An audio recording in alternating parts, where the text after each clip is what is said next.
I was thrilled when I heard that they were going to make a sequel. It's the first sequel I've ever been involved in, and so it's very exciting for me after 30 years of acting to be involved in something that's franchising and getting to come back and step into the character again and play a very opposite end of the tale this time, rather than being with the president, worrying about the president. In Olympus Has Fallen, as the title indicates, the attack is really on the U.S. and on the U.S. government in particular. In London Is Falling, the entire world is being attacked. So it's a much larger story in many, many ways.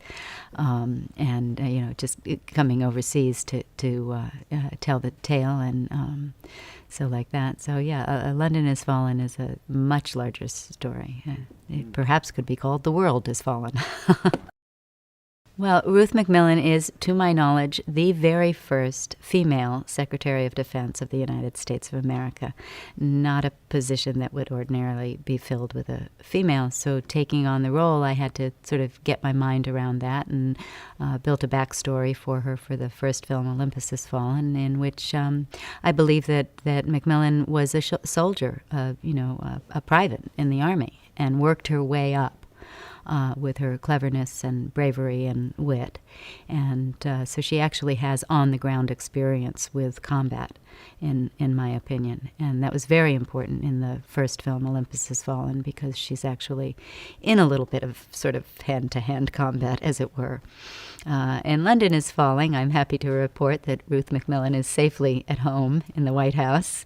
And my dear beloved president is over in London, thank goodness, with Mike Banning by his side. I think that London Has Fallen is a very different story, and we do have a different director in Babak.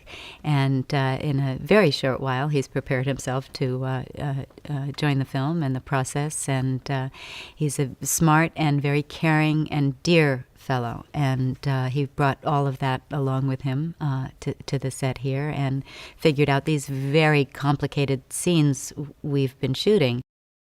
Morgan Freeman and I did have one day on the set in Louisiana on the first film, but it was, I can't tell you, a joy and a pleasure and a very important moment in my life to be able to spend these last few days with Mr. Freeman and his incredible talent and kind heart in this room here, and get to know some of the other players, as I say, here in the safety of the Situation Room in the White House, rather than out on the road with the bullets flying.